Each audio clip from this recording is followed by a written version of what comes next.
Guys, welcome back to the channel. Let's talk about the Euro quarterfinal games we watched today. Earlier in the day, we watched Spain knock out Germany 2-1 on an extra time winner by Mikel Merino. And then just now, we watched France knock out Portugal 5-3 on penalties. In today's video, I'm going to talk about both of those games, give you guys my thoughts on what I watched, my analysis, whatever you guys agree or disagree with. Please let me know in the comments section down below. We're going to start off talking about the France-Portugal game because that game is obviously fresher in my mind because it just literally just ended like 2 minutes ago. So yeah, man, let's talk about this game because I got a lot I have to say about both of them. Like I said, we're going to start off with France-Portugal. If you guys want to skip ahead to the Germany-Spain part of the video, I'll leave a timestamp in the description if you guys just want to skip this part and just watch that analysis. That's also fun, but again, you can check the description for that timestamp. But anyway, like I said, let's talk about France-Portugal.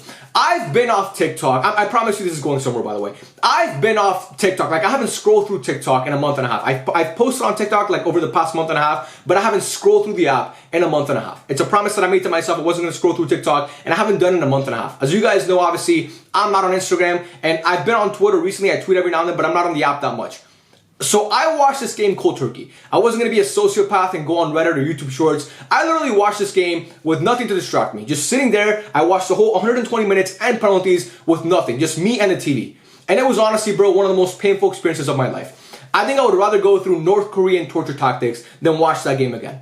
It was awful, bro. It was awful. In high school, we used to have like Saturday detention when you would pull up on a Saturday to school if you got in trouble, and you'd have to sit there for 4 hours in the cafeteria, and you couldn't use your phone, obviously, you couldn't use a computer, you couldn't do homework, you couldn't talk to anybody. You had to sit there for 4 hours and on a Saturday morning and watch the clock in school. And I think I would rather do that than watch that game again, honestly. And I love this sport. I have a whole channel dedicated to football. But oh my God, bro. But besides like a 10-minute stretch in the second half where Bruno missed that chance and Colomoni missed his chance, this game was a dull, man. And I said it, bro. In my preview, I said it when I talked about the Portugal Slovenia game, and obviously we looked ahead to this game. I said it's gonna be a dull because both of these teams have been so underwhelming all tournament. And today it was like the ultimate mid-off, bro. It was the ultimate mid-off. You would have thought that was like Hungary and Czech Republic playing today. Honestly, that was such a mid-off. And for me, man, that was just boring to watch. I thought Portugal today looked better at times than France, honestly, because France looked awful. But like I said, both teams didn't look good. Both teams did not look good. For Portugal, I thought Rafael Leao looked fucking amazing, man. He looked so good today. It's hard to make Jules Koundé look pedestrian, and he did that today. He's one of those guys that on his day, you put him out on that wing, he could literally torture anybody. Anybody, not just Koundé, but any of the best fullbacks in the world. Leao can do that, and Koundé is arguably the best defensive fullback, or definitely defensive right back in world football. And I didn't think Koundé got like smoked today, but he obviously had a couple times where Leao made him look silly. And I thought Rafael Leao was by far Portugal's best option going forward, by far and away. No one was even close to him. In the midfield, that Vitinha played really well. I thought Bernardo Silva continues to ghost for Portugal. He goes to this whole tournament. He did fuck all this whole tournament, Bernardo Silva did. But I thought Vitinha this tournament was really good. I thought he played well today, man. He was obviously fighting for the ball. He was carrying the ball forward. He's one of the few players working in that Portugal midfield. I thought Portugal's backline played really well. Pepe, bro, oh my God, bro, take a bow. What a performance at this tournament by 41-year-old Pepe. Ronaldo gets all the talk in that team. Obviously, he's as the other guy that was in that Euro 2016 winning squad. But Pepe, bro, he was fucking amazing, man. So good today. I thought Ruben Diaz was really good as well. Like I mentioned, had that last-ditch tackle. I didn't mention actually, but obviously the Colomoni shot that he missed, that was because Ruben Diaz was the one who obviously made a play on that ball. I thought he was great today. I think those were my standout performers for Portugal. I thought when Conceição came in, or Concentrao, I thought he actually looked Conceição. That's how you pronounce it. I thought he actually looked good. He obviously had that pass from Ronaldo in extra time that Ronaldo just fluffed. I thought Ronaldo, man, that might be the last time we see him wearing a Portugal jersey, obviously. I don't think he's going to make it to the World Cup. I know he wants to convince himself that he's still good enough, and his fans want to convince us that he's still good enough. The guy's washed, man. I'm sorry, he's washed. He was one of the worst players at this Euro, in my opinion. He was completely disappointing. And look, man, I understand I'm a Messi fan, and I'm in no position to talk about how bad Ronaldo was today because Messi yesterday against Ecuador was fucking putrid as well, and obviously missed his penalty. At least Ronaldo made his penalty in the shootout. Messi missed this, trying to Panenka the keeper. I mean, it was just embarrassing for Messi yesterday, but still. Like, Ronaldo, man, look, do I expect him to be like 2012 Ronaldo? No, because obviously he's aging. But his fans always tell me, bro, you don't know what you're talking about. This guy was a top goal scorer in the world. He scored more goals than Mbappe. He scored more goals than Haaland. He scored more goals than Harry Kane. You have no idea what you're talking about. This guy's still world class because he scores a bunch of goals in the Saudi League. Whenever I say I don't believe it, let me see it in an against actual good competition, everybody says, oh, you're a hater. And then we saw it at this tournament. This is not the Saudi League, bro. You're not playing Al Hilal. Okay, you're not playing a guy who works at the kebab shop on his day off. When you're playing against real defenders, we see how pedestrian Ronaldo looks. And he looked pedestrian against Slovenia, and he looked pedestrian today. That chance that he had in extra time, that Coincidence pass, like that's why Ronaldo's on the pitch. He's obviously not there, like I said, he's not 25 anymore. So he's not there to take on players and dribble out on the wing and fucking use blistering pace. He's there to finish those chances in the box. He's a target man. That's what he does now. Because people tell me that he's still one of the best finishers in the world. So let me see that, bro. And again, was it the easiest shot? No, but for Ronaldo, you should be finishing that.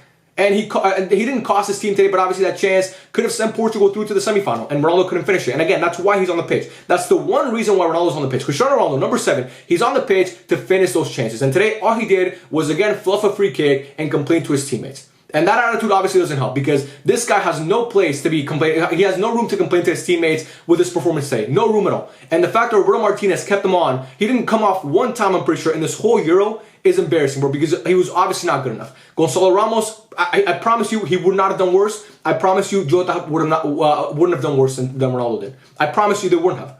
Because how can you do worse than that? And again, bro, I'm not putting it all on Ronaldo because he is 39 years old. I mean, but again, I'm just talking about the way that his fans talk about him still, about how he's still one of the best players in the world. I didn't see that. I didn't see that at this Euro. And I think all the other players for Portugal that were supposed to come through, like Bruno Fernandes and Bernardo Silva, all the other world-class talents on this team, didn't really come through either. And that's why Portugal were going home. But again, France weren't perfect either. I thought Portugal actually created the majority of the chances in this game. I thought they were better. But France, bro, that's just the pedigree that they have that Portugal unfortunately doesn't have. This is a team that has made a World Cup final, that has obviously won a World Cup with some of the similar players that we saw on the pitch today. Obviously Mbappe and Griezmann. And today, man, they win on penalties. But look, France, I think they're going to lose to Spain. I think France today, look, here's what I'll say about France. I thought Camavinga was fucking amazing. I thought Camavinga was so good. He was playing like as an 8 or like a 6.5. He was just playing further up the pitch today. I thought he looked really, really good. Missed that chance in the second half, which I still don't know how he missed that shot. I don't know how he missed it. It just went wide of the post, but he obviously missed that shot. But overall, man, I thought he was dictating the game, making so many passes, carrying the ball forward. I thought Camavinga was fucking amazing today. Ousmane Dembélé, bro, I don't like the guy at all, but I gotta give him his props. When he came into that game for Griezmann, he completely changed the game. Created so many chances out wide. Was such a threat out wide, man. Just taking on his defender. That's what Dembélé does. That's why I still sometimes miss him at Barca, because this guy, on his day, when he's actually playing well, there's very few players who can create out wide like Ousmane Dembélé. Just a one-on-one threat like football, very few players in world football are as dangerous in a one-on-one as Ousmane Dembélé, and obviously his pace and his dribbling. He looked really, really good today, in my opinion. He looked really, really good. That's to me the two most standout players for France. I thought, like I said, Camavinga and Dembélé. I thought Tchouaméni had a decent game as well. But yeah, man, overall this game was boring. Obviously, it went to penalties. It just wasn't an entertaining game at all. Like I said, for like 10 minutes, it was fun to watch, but for the most part, man, it just, like, neither of these teams, in my opinion, deserve to make it this far into the tournament. Neither of them do. Because, honestly, bro, the brand of football that we've been watching for both of these teams that we watched throughout this whole Euro, obviously France are still going on and playing Spain, but Portugal is done now, for Portugal was embarrassing, and for France, it's been embarrassing. This is not the France team that I remember, that I saw, have yet to score a goal from open play, like their own player in this tournament. Both of the goals that they scored from open play, besides that Mbappe pen, obviously, were own goals. Like against Austria and then obviously the last game against Belgium. So for me, I'm disappointed in France. I didn't think they look good. Didier Deschamps, oh my god, bro! If we get a France-England final, I might not even watch. I honestly might not even watch. Southgate versus Deschamps, wow, bro! Oh my god, it's like, oh, that would be super painful. I was gonna make a really bad joke there, but I'm not gonna make it because I don't want this video to get like demonetized or something. But yeah, bro, for me, just that France-Portugal game again in penalty shootouts. Joao Felix misses his pen. Unfortunate for him, obviously. Diogo Costa, after being the hero against Slovenia, couldn't save a single pen today. But to be fair, those France penalties were really good. I mean, Nuno Mendes had the best penalty of the night by far. That was an unsavable penalty. But I thought obviously Koundé's penalty was good. I thought Dembélé had a good pen as well. I mean, like I said, I'm not gonna blame Costa for that because he did his job against Slovenia. And today, again, unfortunately, Joao Felix misses his pen. But yeah, like I said, Portugal were out. Pepe, take a bow, son. I'm son. He's way older than me. Pepe, take a bow, grandpa. You were amazing in this tournament, in my opinion. Vitinha, you were really good. And Rafael Leao, all those guys can leave the pitch with their heads held high because I think they played really well today. And for Ronaldo, man, again, I'm obviously not the biggest Ronaldo fan, and obviously I flamed him for like 4 minutes in this video. But if this is the last time we saw him in a big stage, because obviously the Saudi League is not a big stage. Man, what a career he had and what a player he is. To me, he's the second best player of all time. It's sad to see him go out like that, honestly, bro, because you can tell, like, he's just a shadow of himself. It looks like it's just, you're seeing the decline in real time. And for Messi as well, by the way, Messi's not the same player that he was before, but for Ronaldo, bro, for a guy who like I said, the one thing that he offers now is goal scoring. To leave this Euro without scoring a single goal, and all of his fans were saying that if he scores, like if he's a top goal scorer at the Euros and wins the whole thing, and he can maybe win the Ballon d'Or, and for him to go out sad like that, it's, again, I'm not happy about it. It's really sad to watch, because this is a guy who I grew up watching in his prime, and who was one of the, like, apart from Messi, one of the biggest it factors that the sport has ever seen. Like I said, apart from Messi, the biggest it factor the game has ever seen. This guy would wreck a game every single time he played while he was at Madrid or at United or even at Juventus. And to watch him now be like not the same player, it hurts, again, like I said. But yeah, that's my thoughts on France, Portugal. Now let's talk about Germany versus Spain, the real game. That was the appetizer. This was the main course of the day for me, because that game, oh my God, it was so much better than whatever the fuck France and Portugal did today. Germany, Spain was amazing. Obviously, 2-1. Spain won the game. I'm super happy. I thought the refereeing was awful today. I thought the refereeing was awful. And look, bro, first of all, I want to say this. Per stupidity, and fuck you, Toni Kroos. Fuck you. Honestly, bro, you're the worst. I know you're retiring and you're one of the best midfielders of all time. You suck, bro. You honestly, you're a dick. That foul, man. I mean, Pedri, to see him go off like that. And again, do I think Toni Kroos did that intentionally? No, but that was an unnecessary foul, in my opinion. And the fact that he didn't get a yellow for that is ridiculous. Toni Kroos, I know it might have been his last game, so it's kind of a bad look for Anthony Taylor to send him off, sorry.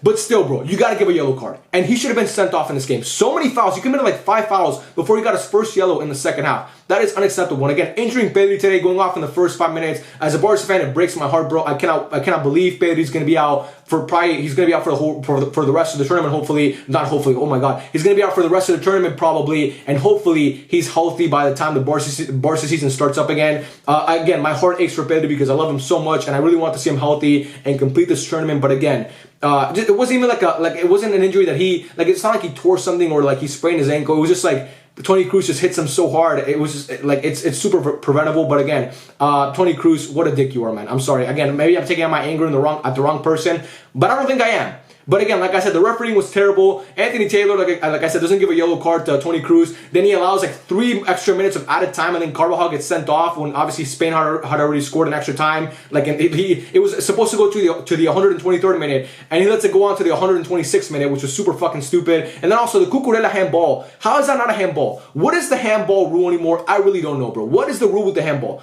If that's not a handball, then what is a handball? His hand is literally down. It's not to his body, and it hits it, and it prevents the ball from continuing its course. If that's not a handball, then again, what is a handball? Someone please explain it to me, because maybe I'm too dumb to understand the rules. But that to me was a clear handball. The second I saw that, I was like, okay, Germany are going to win this game because they're going to score their penalty and they're going to go through to the semifinal in Munich. But then they don't even check it at VAR.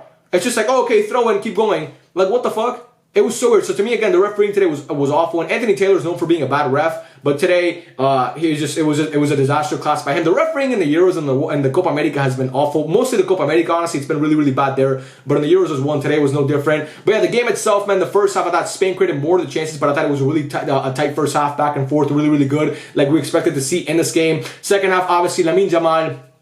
What a player he is, man. What a player he is. I want to give a few shout-outs to a couple of Spain players. Carvajal, I know he got sent off. Amazing today. So good today. Everywhere on the pitch, making last-ditch tackles, carrying the ball forward. He was fucking amazing. I thought Cucurella had a really good game as well. Rodri, what a gem of a player he is, man. One of the best players I've ever seen in my life. Honestly, I'm not even exaggerating. Watching Rodri play is an art. He's an insanely good player. Fabian Ruiz has a case to be one of the best players of this tournament thus far because he's been amazing. Lamine Yamal, chef's kiss, man. Nico Williams, especially in that first half, chef's kiss. Alvaro Morata, retire, bro. You're so washed.